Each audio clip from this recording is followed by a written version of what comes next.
What is up, everyone? Welcome back to another video. Today we are having a look at the best forwards, my favourite forwards to be owning in FPL.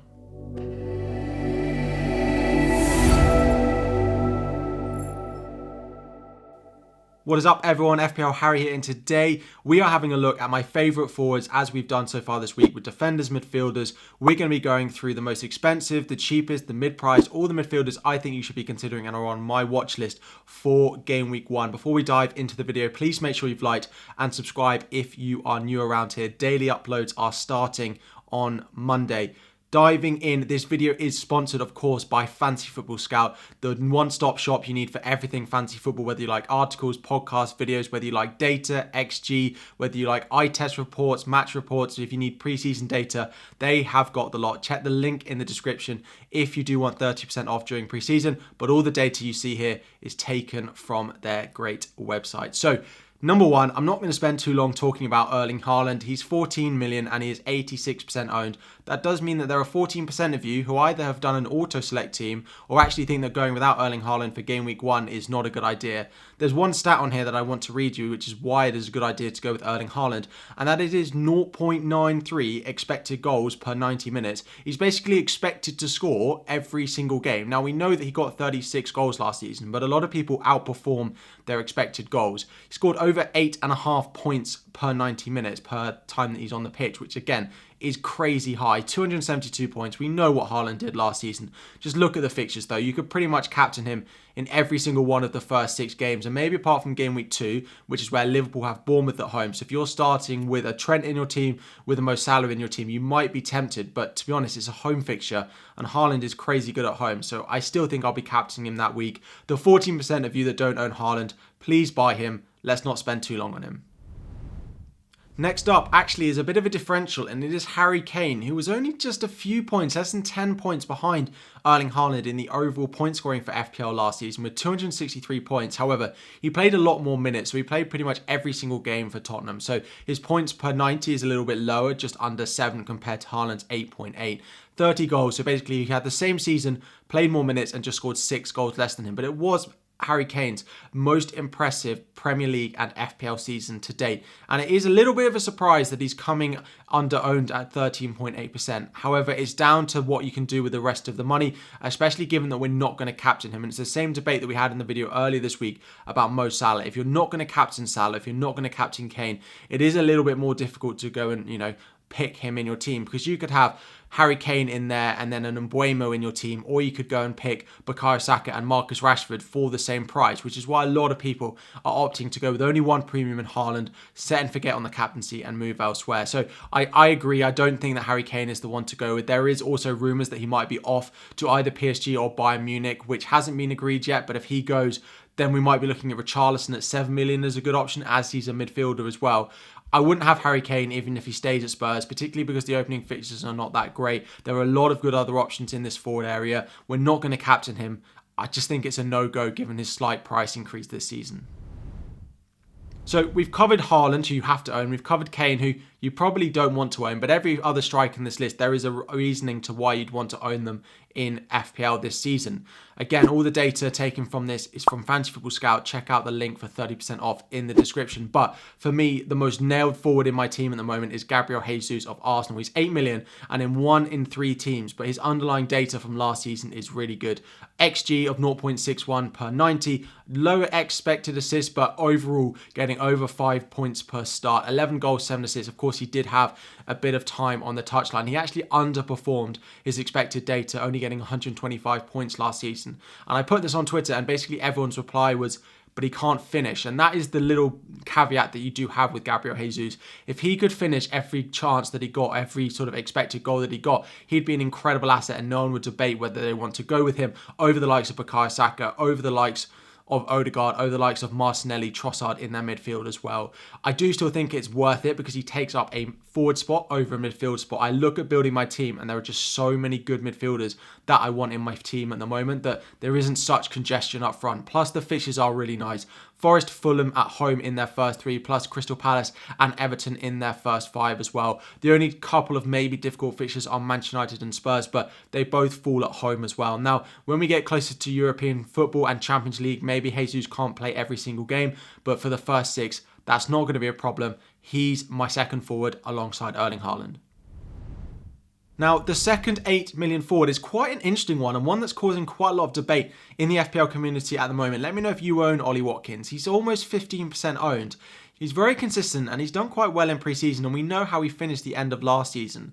175 points for him, 15 goals and 8 assists is a really good return. His best returns in the Premier League so far, and expected to score in every 2 games as well. The opening fixtures are a little bit mixed. I think the first fixture of Newcastle away is putting people off a little bit. They see that and they compare it to Gabriel Jesus as Nottingham Forest at home and think, well, it is a no-brainer to go with Gabriel Jesus for the opening fixture. But from game week 2, they do play Everton, Burnley and then Crystal Palace in the next 3 out of the next 4.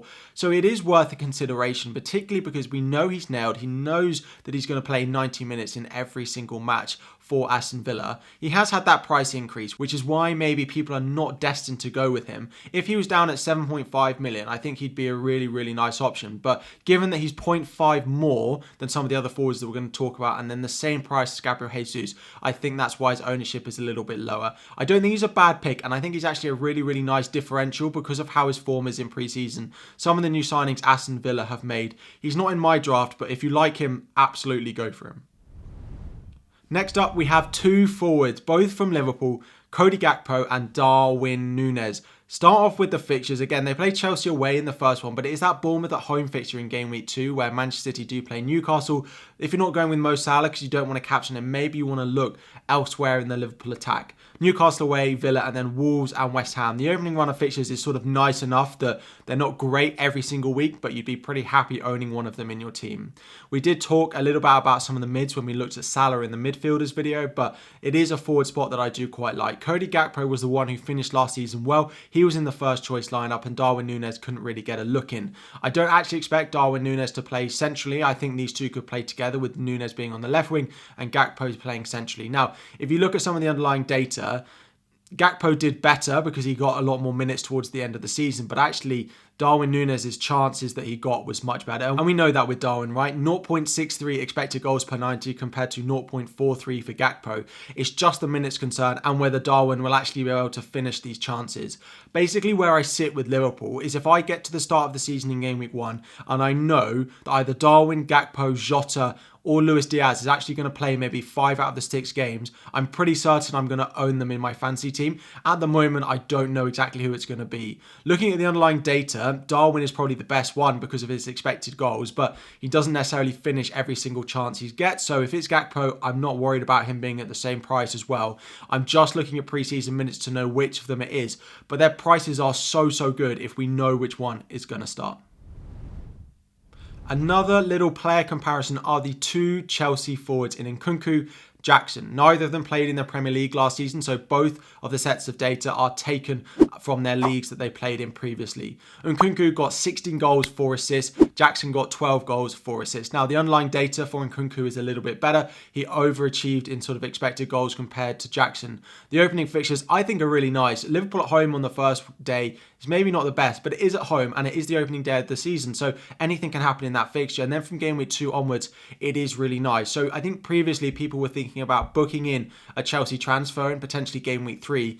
I hate booking in transfers, and actually I think potentially starting with one of these, whether you start them in game week 1 or not, I don't really mind, but I think having one of them in your team, whether it's attack, whether it's defence in the likes of Chilwell, is quite a good idea. Now, you might look at this straight away and think, well, the expected goals last season, and Nkunku is going to be the better option. Look at how he outperforms. But considering their positioning that they're going to play, it does feel like Jackson is going to be the main striker for Chelsea going into this season. And Nkunku is actually going to play either centre forward behind him or on one of the wings. Now, Mudryk is playing quite well. Madueke could play on the right wing. We could see Sterling on the right wing. So I do think Nkunku will play centre forward a little bit behind Jackson and be allowed to free roam from side to side as well. For me at the moment, I am still going Nkunku. I do expect Nkunku to be on penalties for Chelsea as well, which might play into your thinking a little bit. The other thing as well is Nkunku is can play more than one position, right? He can play out on the wing, he can play centrally, he can play up front if needs be, whereas Jackson is solely playing that centre-forward striker role, which means there is a chance that he gets subbed off and Nkunku stays on and plays more minutes in the match. Plus, I'm not necessarily certain that Chelsea won't sign another striker. Now, Jackson has been really good in pre-season, so I think it's unlikely. I do think Jackson being striker for Chelsea in game week 1 is the most likely situation. But I know that Nkunku is going to play every single game. We don't have Champions League this season. There's no Europe. I would be surprised if Nkunku doesn't play maybe 35 games this season for us. So at the moment, I'm trying to find a way to get Nkunku in as my third striker alongside Gabriel Jesus and Erling Haaland, but Jackson could be an incredible differential. Now, moving down to our 6 million forward, so a bit of a jump down. No 6.5s are really worth considering. Dominic Solanke's in there, but the fixtures are a little bit more difficult for Bournemouth to start the season.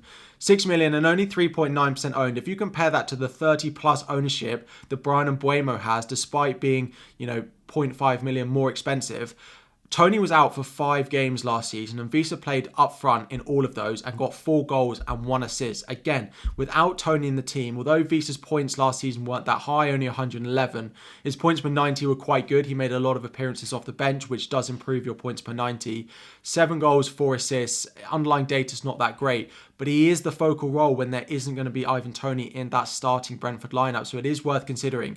If you do need to save the 0.5 million or you don't want Mbeumo in your midfield, it does look like Vito is going to be the main starting striker. Now, they have been linked with Brennan Johnson in the transfer window, but it doesn't look like that's going to be where Brennan Johnson ends up. If he does, then Brennan Johnson is 6 million as well, could be a really nice option. But at the moment, I think people are really underlooking Wissa. He takes up a forward spot as well, as I've mentioned. You don't have to congest your midfield where there are so many good options that I want to pick at the moment. He could be a really nice option. The only thing is, we do see that Mbeumo is likely to be on penalties. He's also like to take a lot of set pieces, which you don't get with Wissa. But Wissa is a forward, and you do get to save that 0.5 million. The fixtures are really nice as well. Tottenham at home on the opening day. They beat them 3-1 last season.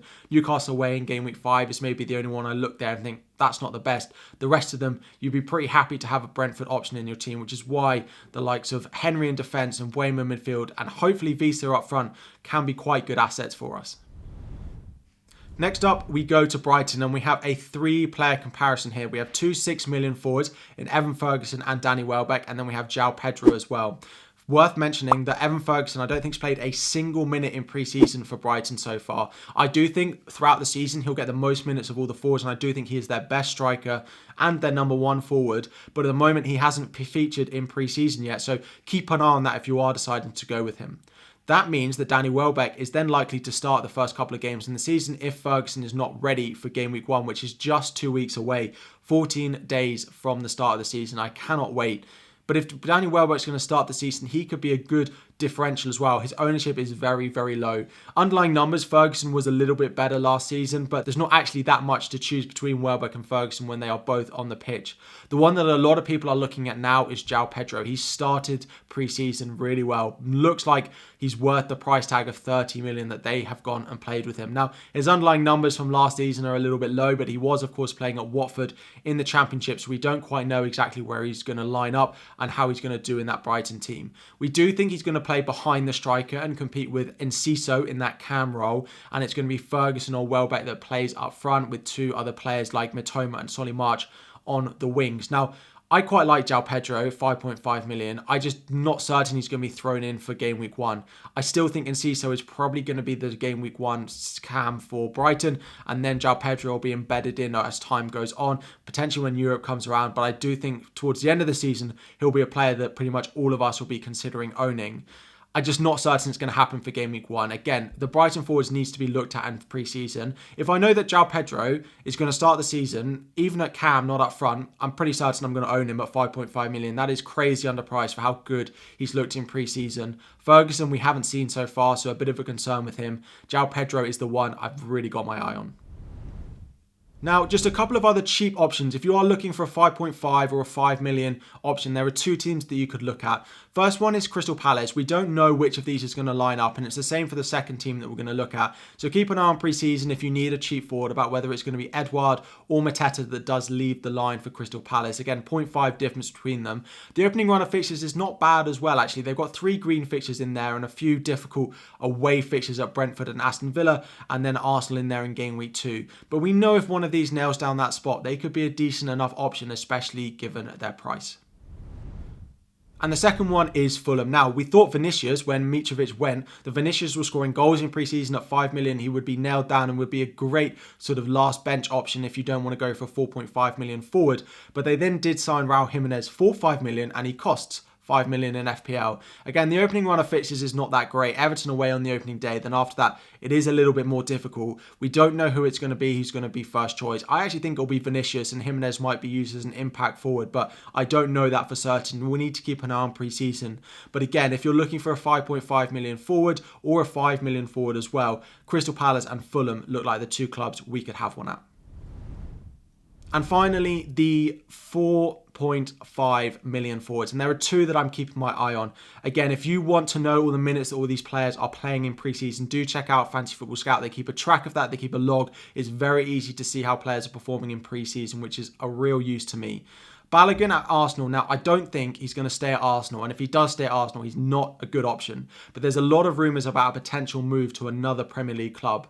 He had the 5th expected goals per 90 of all the players in Europe's top 5 league. I think the top 5 were Benzema, Mbappe, Haaland, Harry Kane, and then Balogun, which is crazy, and he's 4.5 million. If this guy goes to another Premier League club to start, he'll be in absolutely everyone's teams, and people will be starting him every single week. So keep an eye on any transfers of whether Balogun stays at Arsenal or wherever he goes elsewhere.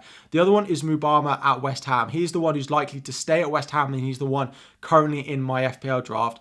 4.5 million. He scored 3 goals so far in pre-season, and Moyes has said he doesn't want to send him out this season. He wants to keep him and he wants to use him. I don't think he'll necessarily start, although the pre-season form has been good enough for him to start potentially and compete with the likes of Antonio or Danny Ings up front. I don't think he will start, but he'll definitely get minutes off the bench with 5 subs. So he can be one on your bench. He might score or assist occasionally off the bench, but for me, he's the best, most attacking and probably most consistent 4.5 million forward. So we've had forwards from Haaland all the way down to our 4.5s in the middle. The Chelsea options, the Brighton options, all have been covered in this video. If you found it useful, please make sure you've liked the video, subscribe if you are new around here. So much more to come. Just 2 weeks left between now and the start of the season. Thank you so much for watching, and I'll be back again very soon.